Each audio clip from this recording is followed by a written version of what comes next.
setting up the actual farm store, because this week we have our first rental for our RV hookup. Plus, on the same day of that arrival, we have our first harvest host visitors, which is kind of like they come here and they park anywhere on the property, and it's boondocking, so they don't get connected to electricity or water or the septic. But we do have paying customers that are staying 3 nights with us. I believe it's 3 nights, and they are paying customers. The boondocking people is just for 1 night, so but they're both coming at the same time, so I wanted to go ahead and open the farm store. That way they can look through it and have more of an experience with the farm shop and be able to see it complete. Although I don't have enough products yet to like fill every single shelf, I thought it'd be a nice week to open it. It's gonna be good weather-wise, and we don't have lights set up in there yet, but today seems like it's gonna be a sunny day, and tomorrow. So I just thought I'd hurry up and open it instead of waiting any longer. That way our guests and visitors can see it. So we open today at 9 a.m. so I have to get some flowers picked. I'm gonna go through this flower garden, pick a bunch of flowers, and then arrange them indoors. Alright, I just finished arranging my flower bouquets. So I made 3 of them, a smaller one, and then 2 of the bigger jars. These flowers are so beautiful. A lot of them came from the wildflower box, which I've been really impressed with the wildflower mix. Everything has been blooming in there. We have sunflowers ready finally, and zinnias, and then all sorts of things, bachelor buttons. I'm not sure what these are, but I think these are weeds that have been popping up everywhere. They just look so pretty though, so I've been using them for the arrangements. These are the lupins that we planted. The ones that were wild around our property have died off. Another sunflower, this was the burgundy one. I picked it. This has been bloomed for a few days, but it has a little one that hasn't bloomed yet, so that will be a nice surprise for the customer. So that's how my 3 arrangements look. I'm actually gonna go feed our meat chickens that are outside, and then I'll get the kids up and we're gonna get to harvesting vegetables and get them all washed up, and then I will set up our farm stand. As of now, I think the chickens are 5 weeks old, and we lost our first batch of chickens at 4 weeks. So these chickens have made it to be older than the ones that we lost, and nothing has got to them as of now.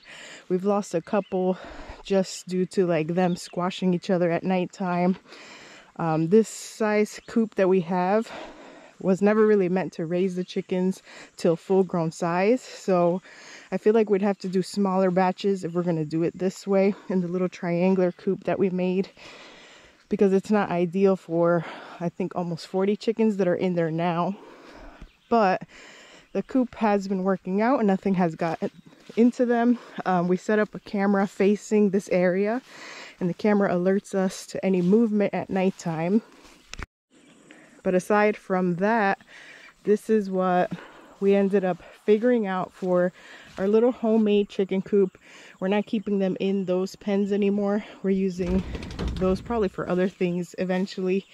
Those are just not strong enough to keep the chickens safe. But this was the original little thing that I made as a transition pen for the chickens, and it's been working out for keeping the chickens safe in here. What we ended up doing was putting wire at the bottom. So we had this fencing we weren't using, and that is lining the entire bottom.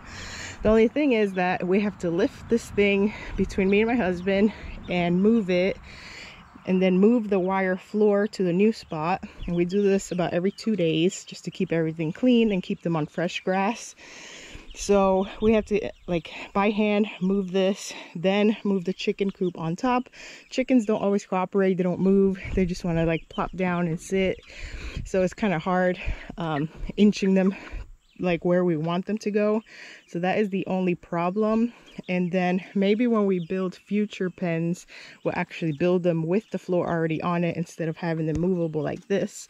We reinforced anything that was chicken wire with this. We already had this on our property. We didn't buy anything, but this is like the harder, smaller squared ones. And then we also added some more of the siding on the bottom just to kind of help seal it off for predators, and it kind of helps hide them as well. That way, like, the animal can't exactly see them, although they can still hear them and probably see them if they look over. But I feel like it gives them a little bit more privacy. So on the other side, we didn't have enough of that small squared hard wire. So over this side, and this is also the weaker side because it has our entrance point where we go in to feed and give them water, we put these 2 old pallets that we were not using and just super tightly bungee them up. So that way the animal does not get tempted to break through this chicken wire, although technically it still can. Nothing has really messed with it. So we got the ground covered so that nothing digs in, and nothing has tried to dig in yet. We got the other side reinforced with smaller squared wire, and since we didn't have enough of that wire for this side, we just laid over these 2 pallets to just kind of help block, but not completely block it to the point where there's no airflow. So they're doing good in there. It just makes it a lot more difficult. We have to remove the pallets before feeding them, and then, like I said, we have to remove the floor, but we've moved them all over the place. We've still got that corner over there left that we have not moved them to. And then our camera is right there, faces directly to the chickens, and it has really good night vision. So if anything does attempt to get in here or something, we'll be able to see it. And plus the phone alerts us as well. So it's been working out with this batch. Our plan was to just keep these, but we do have a couple customers interested in chickens. So maybe we'll keep it that way. We'll raise them in very small batches for just a small handful of customers that are interested. Maybe we won't like expand and make this a huge part of our farm, but we still want to raise our own chickens for our own family. And then over time, if we have more and more people interested in chickens, we can expand and try to build better coops. First, we're going to harvest any like root vegetables to put them at the bottom of this bin so that we can leave space at the top of the bin for things like leafy greens that I don't want to get too dirty. So we're going to start harvesting radishes. This is pretty dirty itself. It had rainwater in it, but we're going to be washing all the vegetables anyway before displaying them in the shop. So first thing is French breakfast radishes. We're going to harvest the ones that look ready and poking out the ground and look big enough. So that is this row right here. And then from there, we'll move down the rows and see what else is ready to pick. They look big, yeah. Any ones that look really big and poking out the ground.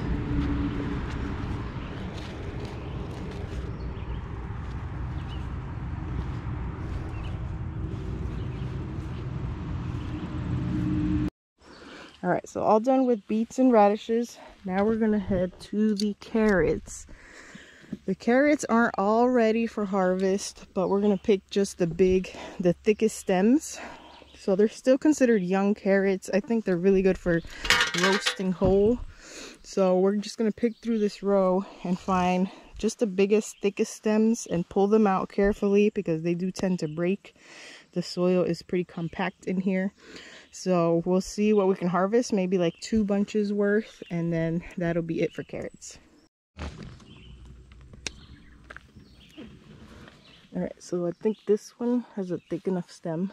So try to pull that out in one piece, yeah. Carefully. Let's see if there's any back here.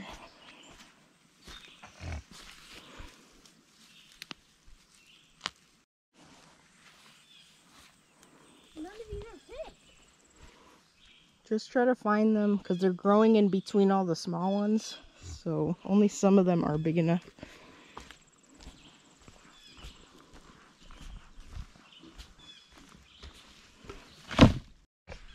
All right, we should have enough carrots for maybe 2 little bunches.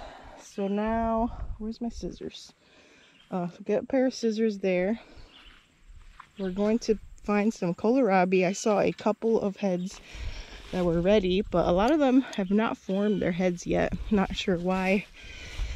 Maybe overcrowding, or maybe they're just not ready yet, but I think I saw like 2 or 3 that looked ready, a little bit bigger than golf ball size.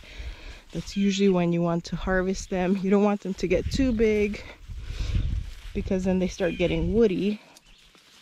So here's one. So, all right, so had to yank it all out from the root, but that's what it looks like. I'll slice off that bottom root, maybe a couple of these leaves. But that is one of our kohlrabi heads, and we planted mostly green. I think we might have purple in here, but I didn't see any of the purple ones ready. So let's find all the kohlrabi we can, which will probably be just enough for like one bunch. But then after that, we're going to harvest some kale. All right, Italian kale, we're going to be harvesting the bigger leaves and preferably any of the ones that don't have huge holes from the bugs. But we have these plants, these Italian kale plants, scattered all over the place in almost every box. They're just a little bit hidden from all the flowers. So we're gonna pick what we can. I'd like to get like 2 bags worth to put on the stand for today. All right, this is our harvest for the day, all nice and clean and bundled up. I got all the veggies, the flowers, and we only got 1 bunch of kale, but that is fine. We'll harvest more for the different days if we have to, if we sell this one. But I wanted to show you the final harvest, and then I'm just going to be doing the egg rolls, the dessert egg rolls right now, and then I will show you the shop once it's ready and set up. These are what the dessert egg rolls look like. We just use egg roll wrappers, and then you can put your own fillings in it, and we fry them up.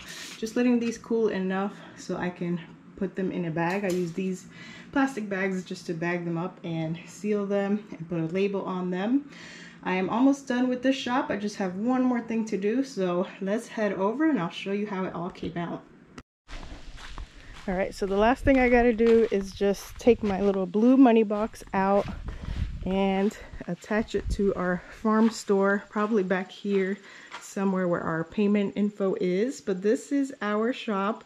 Like I said, I still have to make a bunch more things to fill this up, but this is what it is looking like so far. I had made this board a while ago for our local fair. I had a little farm display there, and so I put that there to show more information about our farm. Mariah, she has these earrings and bracelets that she makes, so we put these here. And then we also made these made out of fresh pressed flowers from our property, so it's a little coaster set. I thought that came out cute. So I got to figure out what to put on this shelf, but look at how our farm store is looking, just as I imagined it. It just needs some more products to fill. Let me take you around, show you everything a little bit more up close. Flowers, I've just scattered the flowers in different areas. These are some of the local soaps that I am selling for another farm. I put some extra jams here. I made a fresh batch of blueberry rhubarb jam, so I have so many of those. I put them in different spots. This is our little bread corner over here. I made brown breads and farm style white breads. Then I put some sugar-free brownie truffles. Not sure how these are going to hold up because they are chocolate covered, so I'm going to kind of keep an eye on them all day. I might have to put them near some ice or ice packs just in case they start melting. Here's another one of the flower bouquets. So right here is our payment information. I'm thinking I'm going to put the blue box somewhere underneath this, so that way it's easy to just pop the money in there. For our veggies, I stuck them all inside of a cooler. They're all mixed in there. Hopefully, once it gets cooler for the season, I'll be able to fill up this table with veggies and not have to use a cooler. That was the whole idea. But for now, since it's so warm, I put them in the cooler because I don't want them to start getting all wilted up. I put some more extra breads here and some more jams.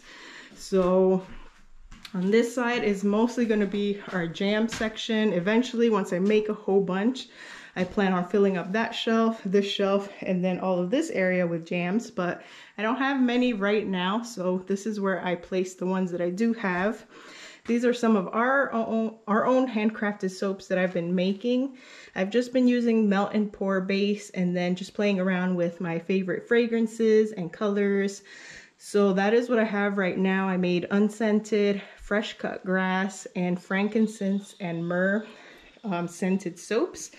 So I put mine there for now, plus I'm selling the other local farms soaps, and then this nice little bouquet of flowers there. I also made these hanging baskets. This is the only one that is flowering so far, so I put it on display for sale as well. I have 2 more of those, but they're a little bit more behind. So this is how our little farm store is looking like right now, and this will be the first day that we actually announce it open to the public. I have to make one little sign that says watch your step here, because it does drop down a little bit, but I'm happy with how it came out and how everything looks on display, and people can just walk around and look at all the little display items that we found around the property to decorate it with, and just have a nice little walk-in shop. It's much cooler in here. It's under the shade. You get a nice breeze from this door. We get a lot of light in here as well. As the afternoon comes, there'll be more sunlight in here, but I don't think it'll get too hot. I think it'll stay pretty cool. But we are close enough also to our home where I can run an extension cord for light and fans.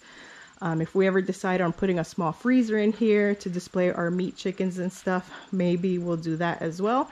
But for now, this is the first week, and this is how it came out, and that's how it's going to stay for at least the remainder of this week, and then we'll see how we can add on to it and improve it for the following weeks to come. I hope you guys enjoyed this video and watching us harvest vegetables and set up this farm stand for this first week, and I will see you guys in the next video.